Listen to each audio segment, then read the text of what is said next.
18वीं शताब्दी में इंग्लैंड में परंपरागत उद्योगों के जगह पर नए और विशाल उद्योगों की स्थापना की गई, जिससे तत्कालीन औद्योगिक माहौल में क्रांतिकारी बदलाव हुए। नए यांत्रिक आविष्कार हुए। जेम्स वाट के भाप इंजन की खोज के बाद एक नए युग का सूत्रपात हुआ। लोहे और कोयले की खानों का विशेष महत्व सामने आया। कपड़ों के उत्पादन में मशीनों का काम बढ़ने लगा। उत्पादन में असाधारण वृद्धि हुई। इस वृद्धि ने एक नई आर्थिक प्रणाली को जन्म दिया। औद्योगिक क्रांति ने मुख्य रूप से 3 नए सामाजिक वर्गों को पैदा किया। पहला पूंजीवादी वर्ग, जिसमें व्यापारी और पूंजीपति सम्मिलित थे। दूसरा मध्यम वर्ग, जिसमें कारखानों के निरीक्षक, बिचौलिए, ठेकेदार, इंजीनियर शामिल थे। और तीसरा श्रमिक वर्ग, जो अपने श्रम और कौशल से उत्पादन करते थे। विभिन्न वर्गों के उदय ने सामाजिक असंतुलन की स्थिति पैदा कर दी। पूंजीपति वर्ग आर्थिक क्षेत्र में ही नहीं, बल्कि राजनीतिक क्षेत्र में भी प्रभावी हो गया। मध्यम वर्ग कई अलग अलग गतिविधियों में शामिल था। यह काफी महत्वाकांक्षी वर्ग था। औद्योगिक क्रांति से कामगारों और मजदूरों की दशा जहां काफी खराब हुई, वहीं पूंजीपतियों की दशा लगातार अच्छी होती गई। पूंजीपति अपना मुनाफा और बढ़ाने के लिए श्रमिकों का शोषण करने लगे। श्रमिक वर्ग को कारखाने में कम वेतन पर हर रोज 12 से 15 घंटे काम करना पड़ता था। उनका जीवन, आवास, शिक्षा, भोजन जैसे बुनियादी चीजों का प्रबंध नहीं होने के कारण नारकीय होने लगा। कुछ विचारकों ने मजदूरों की दशा सुधारने के लिए एक नवीन विचारधारा का प्रतिपादन किया। 1848 ईस्वी में कार्ल मार्क्स ने कम्युनिस्ट घोषणा पत्र जारी किया और वैज्ञानिक समाजवाद की स्थापना की। औद्योगिक श्रमिकों को सर्वहारा की संज्ञा दी, जिसके पास खोने के लिए पांव की बेड़ियों के अतिरिक्त कुछ नहीं था और जीतने के लिए सारा संसार पड़ा था।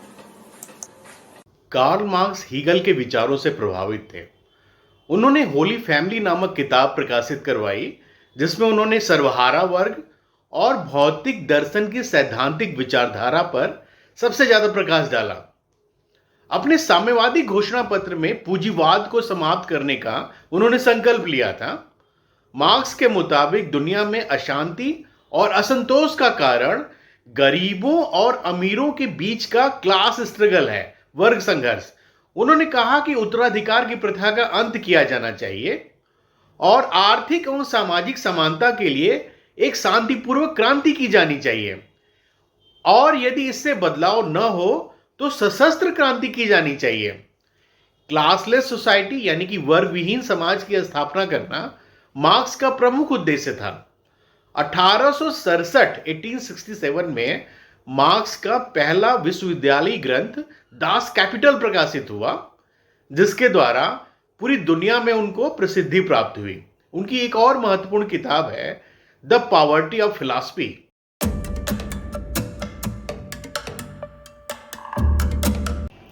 Capitalism is source of all sorts of problems. जलवायु परिवर्तन की वजह से किसी भी तरह की प्राकृतिक आपदा जो हम अपने आसपास और पूरी दुनिया में देख रहे हैं, उसकी वजह है कैपिटलिज्म। विभिन्न देशों के बीच जो लड़ाइयाँ हो रही हैं, चाहे वो भारत पाकिस्तान की हो, रसिया यूक्रेन की हो, उन सब के जड़ में है कैपिटलिज्म, क्योंकि इस लड़ाई के जड़ में है मार्केट और संसाधन। कैपिटलिज्म का ड्राइविंग फोर्स क्या है? कौन इसको आगे बढ़ाता है? तो इसके ड्राइविंग फोर्स है प्रॉफिट एंड ग्रीड, लाभ कमाने की इच्छा, लालच। यह प्रॉफिट ही है जिसके लिए दुनिया के ताकतवर देशों ने परमाणु बम और हाइड्रोजन बम जैसे विनाशक हथियार बना डाले हैं। आज दुनिया में जो भी समस्या है, उन सभी समस्याओं को हम कैपिटलिज्म से जोड़कर देख सकते हैं।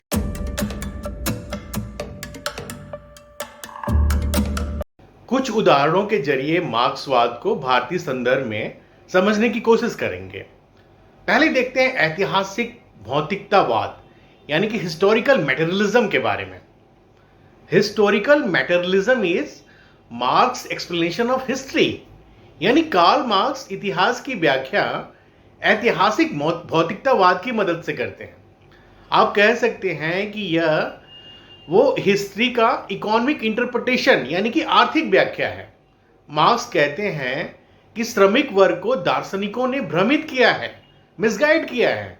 ये जो फिलासफर हैं, दार्शनिक हैं, ये झूठी चेतना यानी कि फॉल्स कॉन्शसनेस का प्रचार कर रहे हैं और आप अपने सिर के बल खड़े हैं, श्रमिक वर्ग को कह रहे हैं मार्क्स।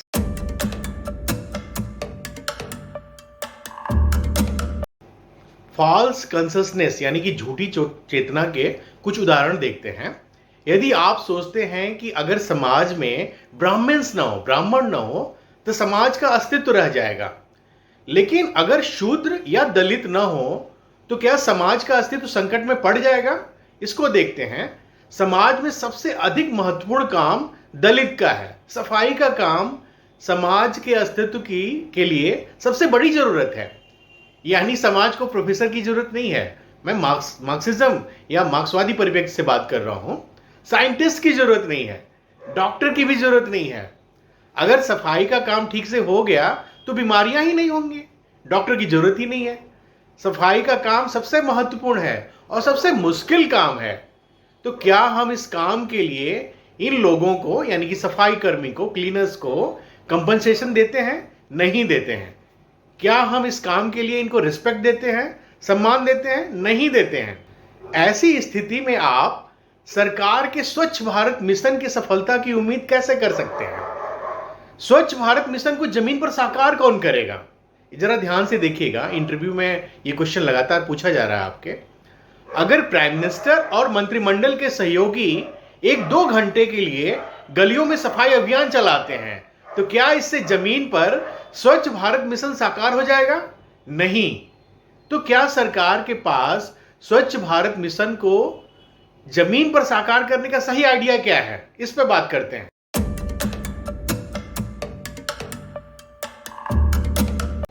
हेडिंग डालिए, कार्ल मार्क्स के मुताबिक स्वच्छ भारत मिशन को जमीन पर साकार करने के लिए क्या करना चाहिए? इसमें क्वेश्चन लिखिए छोटा सा। कार्ल मार्क्स के मुताबिक अस्पृश्यता और जातिगत भेदभाव को समाप्त करने के लिए क्या करें? तो आइए इस पे बात करते हैं। पहला, सफाई के काम को सबसे अधिक वेतन वाले काम यानी कि हाईएस्ट पेड जॉब बनाएं। इससे सबसे अधिक प्रतिभा वाले लोग यानी कि बेस्ट ब्रेन्स इस क्षेत्र में आना शुरू कर देंगे। और दूसरा, सफाई के काम को सबसे अधिक सम्मान वाला काम बनाएं, हाईएस्ट रिस्पेक्टेबल जॉब यानी कि हाईएस्ट पेड जॉब बनाएं और हाईएस्ट रिस्पेक्टेबल जॉब बनाएं। कई यूरोपीय देशों में लोग सफाई के काम को पार्ट टाइम जॉब के तौर पर कर रहे हैं और इस तरीके से आप समाज में अनटचेबिलिटी यानी कि अस्पृश्यता, छुआछूत की भावना और जातिगत भेदभाव को समाप्त कर सकते हैं। End of untouchability and discrimination और स्वच्छ भारत मिशन को भी आप जमीन पर साकार कर सकते हैं। नहीं तो सेल्फी अभियान जो आजकल हम देखते हैं वो सिर्फ दिखावटी साबित होंगे और इनसे कोई फर्क नहीं पड़ने वाला है। क्यों आप केवल किसी खास व्यक्ति को ही सफाई के काम के लिए बाध्य करें? क्यों आप समाज के एक खास हिस्से को ही सफाई के काम के लिए बाध्य करें? क्योंकि यह काम इतना मुश्किल है कि सिर्फ मजबूरी में ही किया जा सकता है। इस खास तबके के अस्तित्व संबंधी संकट पैदा करके इनको सफाई के लिए बाध्य किया जाता है। यह मार्क्सवादी परिप्रेक्ष्य है। कार्ल मार्क्स के दिनों में पश्चिमी देशों में श्रमिकों का जो स्टेटस था आज वही भारत में दलितों की है। तो कैपिटलिज्म कहता है कि काम के महत्व के आधार पर वेतन का भुगतान किया जाए और यहां तो सफाई के काम को महत्व ही नहीं दिया गया है।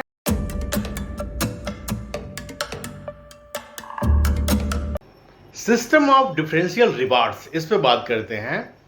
जो लोग इंटेलेक्चुअल लेबर का काम करते हैं असल में इनका कोई काम ही नहीं है, ये सिर्फ मिसगाइड करते हैं।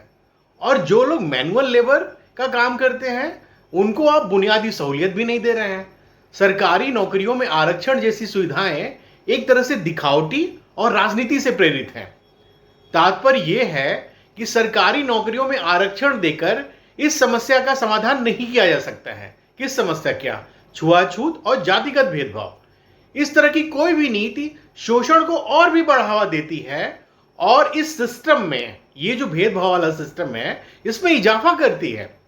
और दलित खुद इस समस्या के समाधान को नहीं समझ पाते हैं।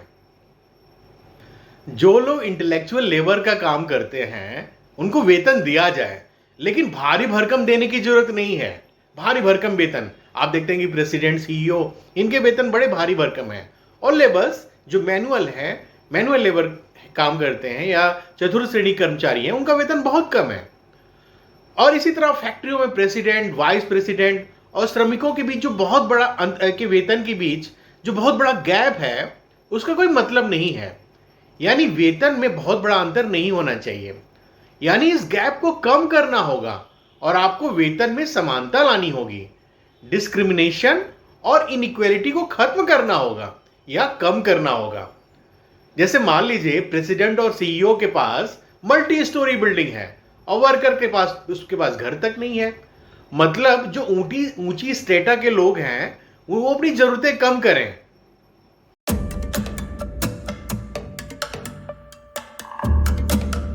क्यों मकान या घरों की कमी है? गरीब और सामान्य लोगों के पास आज भी हमारे देश में घर नहीं है, क्योंकि there is black marketing of property. कुछ ही लोगों ने ढेर सारी प्रॉपर्टी को होल्ड करके रखा है। यानी कि आवास की कमी से अधिक बड़ी समस्या इनका रेगुलेटरी फेल्योर है। स्टेट यानी कि राज्य सरकार ब्लैक मार्केटिंग और होर्डिंग को रोकने में असफल रहा है। यानी देश में आवास की कमी नहीं है, लोग इसे प्रॉपर्टी के तौर पर होल्ड करके रख रहे हैं। यानी हाउसिंग की कमी की वजह है कैपिटलिज्म। कुछ लोगों के पास बहुत ज्यादा संसाधन है और कुछ के पास बहुत कम है, और इस अंतर ने समाज में असमानता यानी कि इनइक्वालिटी को पैदा किया है। सोशल एंड इकोनॉमिक डिस्क्रिमिनेशन और इनइक्वालिटी, इन दोनों को खत्म करना होगा। यानी कि social discrimination, economic discrimination, social inequality और इकोनॉमिक इनइक्वालिटी, इनको दूर किया जाए। यहां एक बात और कहना चाहेंगे, तो क्या सीईओ या कंपनी का प्रेसिडेंट होना बुरा है? नहीं। मार्क्सवादी दृष्टिकोण कहता है कि आप बने सीईओ या प्रेसिडेंट, लेकिन आपको इस काम में इंटरेस्ट होना चाहिए, न कि पैसों के लिए आप इन पदों के पीछे भागे। तो इन समस्याओं का दोषी कौन है? Who is the culprit? ये समस्याएं कैसे शुरू हुई? इंटेलेक्चुअल क्लास इन समस्याओं का दोषी है। Who is the biggest enemy of workers? श्रमिक वर्ग का सबसे बड़ा दुश्मन कौन है? तो इसका उत्तर है intellectual class. Intellectual create theories result into maximum benefits to the intellectuals. वे ऐसी थियरी गढ़ लेते हैं जो उन्हीं के फायदे की बात करता है। इंटेलेक्चुअल क्लास ही सबसे बड़ा शोषक वर्ग है। भारत में ऐसे इंटेलेक्चुअल्स हैं ब्राह्मण्स, ब्राह्मण वर्ग। तो फिर क्या किया जाए? सबसे पहले श्रमिकों को इंटेलेक्चुअल क्लास पर भरोसा बंद करना होगा। प्लेटो की किताब रिपब्लिक को नजरअंदाज करना होगा, जो कि इंटेलेक्चुअल्स की बात करती है। यही बात महात्मा गांधी ने स्वराज में कहा था। आप स्वयं अपने कॉन्शियसनेस को डेवलप करें, अपनी चेतना विकसित करें। स्वयं अपनी चेतना विकसित करेंगे तो आप किसी दूसरे पर निर्भर नहीं रहेंगे, क्योंकि दूसरा सिर्फ आपका शोषण करेगा। इंटेलेक्चुअल क्लास का अपना नेक्सस होता है, गठजोड़ होता है। ये इंटेलेक्चुअल क्लास या तो शासक बन जाता है या शासक के साथ नेक्सस बना लेता है, गठजोड़ बना लेता है। मान लीजिए अगर निचले तबके के व्यक्ति को कोई समस्या है और ब्राह्मण के पास जाता है, तो ब्राह्मण उसको कर्मकांड करने की राय देता है और बदले में अपनी फीस बताता है। इससे तो गरीब व्यक्ति का और भी शोषण होता है। तो मार्क्सवाद के मुताबिक इंटेलेक्चुअल क्लास के पास तो जाना ही नहीं है। तो श्रमिक वर्ग को सबसे पहले अपने काम के महत्व को समझना होगा। समाज का अस्तित्व संकट में पड़ जाएगा अगर श्रमिक काम करना बंद कर दें, लेकिन अगर इंटेलेक्चुअल क्लास काम न करें तो कोई भी प्रभावित नहीं होगा। जिस दिन से श्रमिक इस बात को समझेंगे कि उनके शोषण का सोर्स ऑफ एक्सप्लॉयटेशन क्या है, तो उसके बाद अपनी स्थिति में बदलाव ला सकते हैं। ये जो सिस्टम है वो महज कुछ खास लोगों के इंटरेस्ट के लिए ही काम करता है। इनइक्वालिटी के ग्राफ से समझ में आ जाएगा कि कोई सिस्टम न्यायपूर्ण है या अन्यायपूर्ण। तो मार्क्सवादी दृष्टिकोण कहता है कि आप एक अच्छे डॉक्टर बन सकते हैं, एक अच्छे वर्कर बन सकते हैं, लेकिन वो काम करिए जो आपको आत्मसंतुष्टि देता हो, न कि वो काम जो कि मार्केट चाहता है और प्रॉफिट देता है। Capitalism thrives on creating insecurity, इस बात को समझते हैं। सोशल सिक्योरिटी देना सरकार का काम है। जबकि बीमा कंपनियां यानी कि इंश्योरेंस कंपनीज अब एक काम कर रही हैं ताकि कैपिटलिज्म में उनका मार्केट फले फूले। अगर जनता को सोशल सिक्योरिटी नहीं मिलेगी तो इंश्योरेंस कंपनी के पास जाएंगे। उदाहरण के तौर पर मान लीजिए हेल्थ इंश्योरेंस के लिए आप हेल्थ इंश्योरेंस कंपनीज के पास जाएंगे ना। अगर स्टेट अपनी भूमिका निभाएगा तो कैपिटलिज्म में तो बिजनेस ही नहीं चलेगा, क्योंकि तो स्टेट का काम है स्वास्थ्य, शिक्षा, ये सारी चीजें देना, ये सिक्योरिटी देना। अब अगर आप देखें सरकारी स्कूलों की बात करें तो क्यों सही मामले में सरकारी स्कूल ठीक से काम नहीं कर रहे हैं, उनको रिवाइव करने की कोशिश नहीं की जा रही है, क्योंकि इससे प्राइवेट स्कूलों का अस्तित्व संकट में पड़ जाएगा। और असल में सही मायने में गवर्नमेंट स्कूलों के साथ ये षड्यंत्र ही तो है, क्योंकि हर नेता का, हर राजनेता का अपना स्कूल चल रहा है। गवर्नमेंट स्कूल क्यों ठीक से काम नहीं कर रहे हैं? जब वहां टीचर्स की भर्ती प्रवेश परीक्षा और योग्यता के आधार पर हो रही है, क्योंकि सिस्टम इनको फेल होने के लिए अलाउ कर रहा है। प्राइवेट स्कूल, इंश्योरेंस कंपनीज, ये सारे कैपिटलिज्म में होने वाले षड्यंत्र के ही उदाहरण हैं। इनको वैधानिक चेहरा उड़ाने के लिए स्टेट इसमें आरक्षण की व्यवस्था कर देता है, इकोनॉमिक वीकर सेक्शन के लिए, आर्थिक तौर पर कमजोर वर्गों के लिए। कोई भी तंत्र खुद असफल नहीं होता है, इसके लिए षड्यंत्र की मानसिकता शामिल होती है, मार्क्सवादी परिप्रेक्ष्य कहता है। मार्क्स इस बात की व्याख्या करते हैं कि अगर आप में तंत्र को ठीक से काम करने की इच्छा शक्ति है तो सिस्टम ठीक हो जाएगा। तो उम्मीद करता हूं कि आपको समझ में आ रहा होगा कि मार्क्सवादी परिप्रेक्ष्य चीजों की व्याख्या कैसे करता है। अब आप समझ रहे होंगे कि हम अपने सिर के बल खड़े थे। कैपिटलिस्ट कहता है कि श्रमिक की गरीबी की वजह उसका आलसीपन है, जबकि सच्चाई कुछ और है।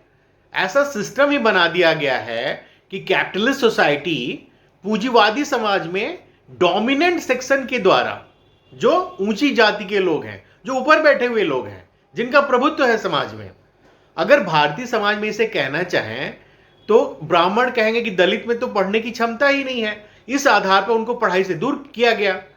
लेकिन उसी समुदाय से अंबेडकर आते हैं जिन्होंने शिक्षा में महारत हासिल की और भारतीय संविधान बनाने में एक महत्वपूर्ण भूमिका निभाई। यानी कि जो चीज मिसिंग है वो है अपॉर्चुनिटीज। आपको समाज में सभी के लिए समान अवसर मुहैया कराने होंगे। महज चंद लोगों के निहित स्वार्थ को पूरा करने के लिए कैपिटलिज्म में एक ऐसी स्थिति बना दी गई है कि बड़ी तादाद में लोगों का जीवन नरक बन चुका है। जैसा कि अंबेडकर जी ने बताया था कि एक ऐसा लैडर बना हुआ है जिसमें ऊपर रहने वाले लोग फायदे की स्थिति में हैं, जबकि नीचे रहने वाले लोग वंचित हैं। महात्मा गांधी ने भी कहा था कि समस्याओं के जड़ में है लोभ, ग्रीड। अगर लोभ खत्म हो जाए, ग्रीड खत्म हो जाए तो समस्या भी खत्म हो जाएगी। मॉडर्न सोसाइटी कैपिटलिस्ट सोसाइटी है, पूंजीवादी समाज रहा है, जहां पर लोभ प्रमुखता से रहा है। यानी कि कैपिटलिज्म ही इविल है, दुष्ट है।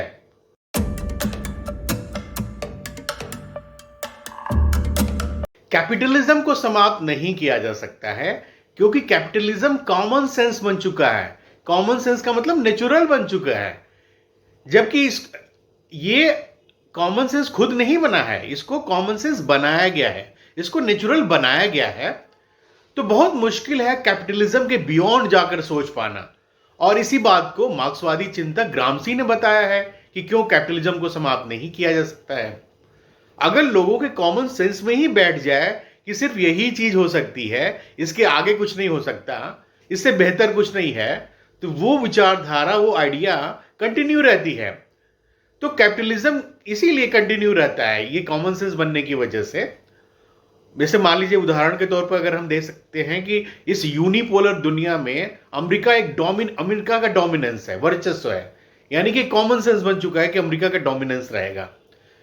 और इससे क्या होता है कि हमारे सोचने की लिमिट डिफाइन हो जाती है, जबकि ऐसा है नहीं। आप देखिए कि दुनिया के कई देश अपनी अपनी करेंसी लेके आ रहे हैं, भारत अपनी करेंसी लेके आ रहा है, तो उससे क्या होगा? डॉलर का वर्चस्व कम होगा, यानी कि अमेरिका का वर्चस्व कम होगा। एक उदाहरण आप के तौर पर इन चीजों को समझ सकते हैं।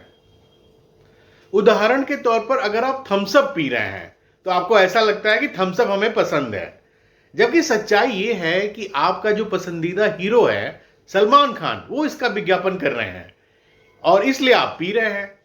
तो समझ में आ रहा है कि ये सारे नापसंद और पसंद की चीजें बनाई गई हैं, आपके ऊपर थोपी गई हैं, सही या गलत आपको दिखाया गया है। और ऐसे ही लोगों ने तो दुनिया पर शासन किया है। कैसे किया है? अपनी स्मार्टनेस की बदौलत।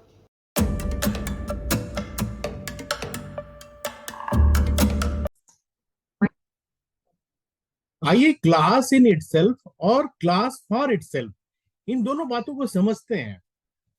अगर क्लास की परिभाषा की बात करें तो मार्क्स ने वर्ग को पूंजीवादी समाज की एक अनूठी विशेषता के रूप में मान्यता दी है।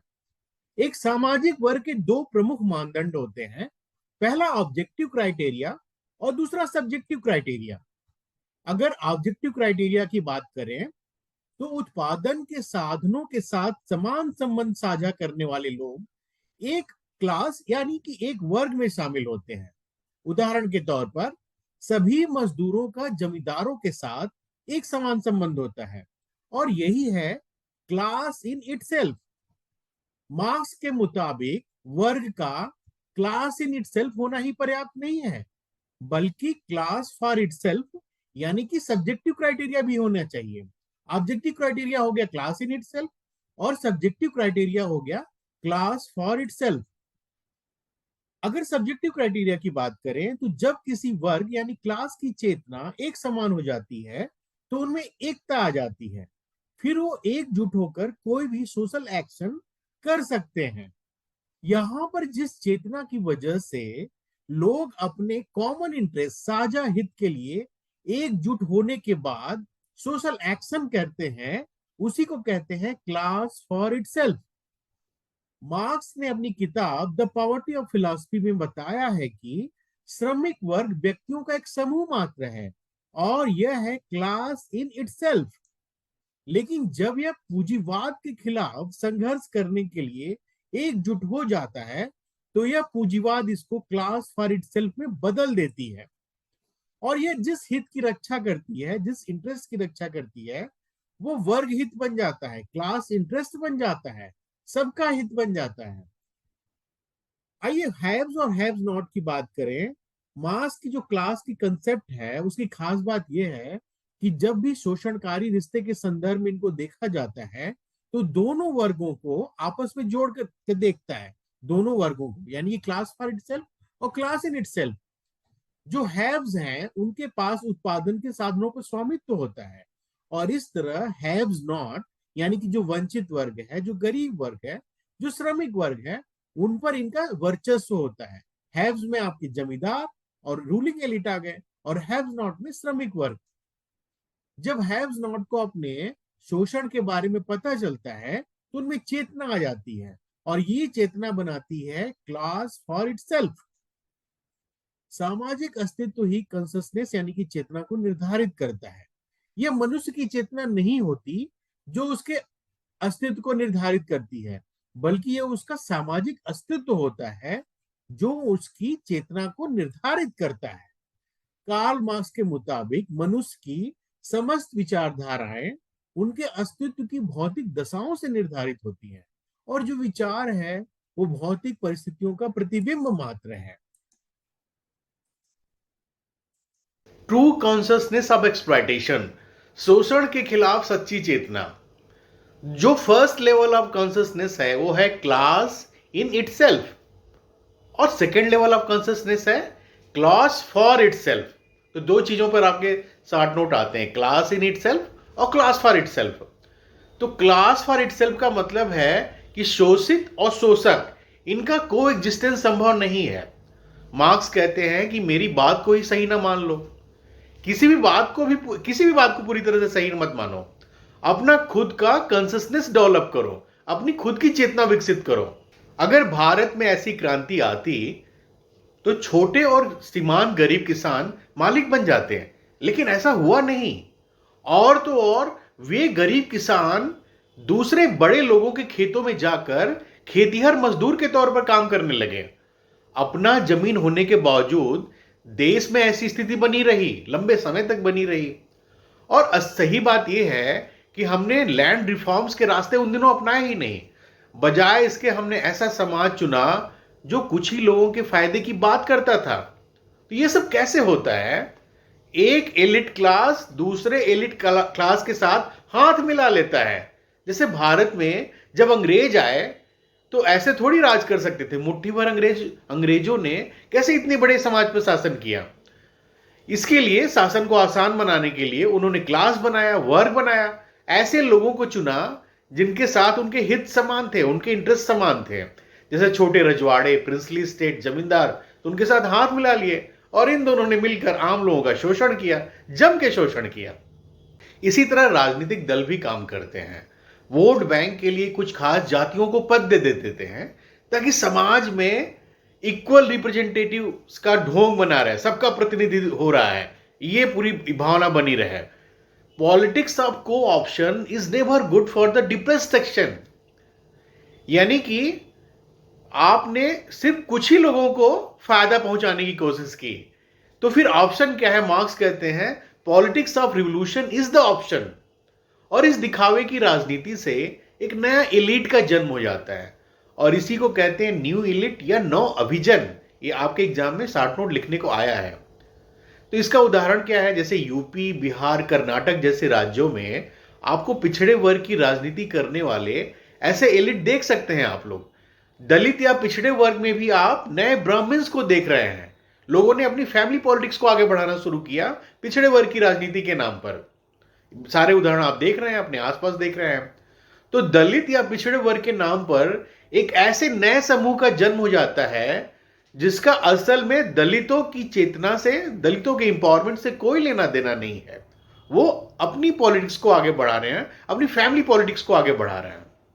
मार्क्स कहते हैं कि जब क्रांति आएगी तभी जाकर गरीबों के हाथ में असली ताकत आएगी।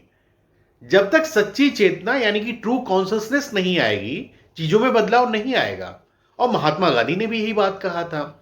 1942 के आते आते देश में लोगों को एक नए लीडर की जरूरत थी, क्योंकि सच्ची चेतना यानी कि ट्रू कॉन्शियसनेस के कारण लोग खुद ही अपनी लीडरशिप को आगे बढ़ाने लगे।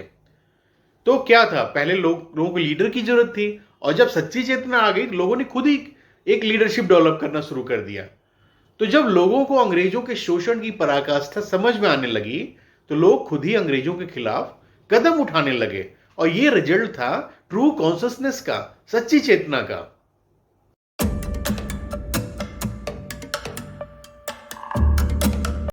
वेलफेयर स्टेट क्या है? वेलफेयर स्टेट कैपिटलिज्म और सोशलिज्म दोनों के बीच का रास्ता है। जैसे कि भारत ने आजादी के बाद बीच का रास्ता यानी कि मिक्स्ड इकोनॉमी को अपनाया। Welfare state is a response of capitalism to socialist challenge. Capitalism was challenge by socialist. तो कैपिटलिज्म खुद अपने अंदर रिफॉर्म करता है। तो इस तरह कह सकते हैं कि welfare state is an institution of capitalism. ये कैपिटलिज्म का ही इंस्टीट्यूशन है, उसी की संस्था है। वेलफेयर स्टेट का मतलब है कि कैपिटलिज्म खुद में सुधार लाकर उसमें मानवीय पक्षों को शामिल कर रहा है। मार्क्सिज्म और कम्युनिज्म बोथ आर सेम। असल में मार्क्सिज्म में कुछ अलग अलग सिद्धांत हैं, जैसे historical materialism, dialectical materialism, class struggle, revolution. और मार्क्सिज्म का अंत होता है एक यूटोपिया या आदर्शवाद में, जिसे कम्युनिज्म कहते हैं। ये एक आइडियल स्टेट है। तो मार्क्स का एंड पॉइंट है कम्युनिज्म। तो मार्क्सिज्म पर अगर सवाल आते हैं आपकी परीक्षा में, तो आपको historical materialism, dialectical materialism, class struggle, revolution, ये सब लिखना है।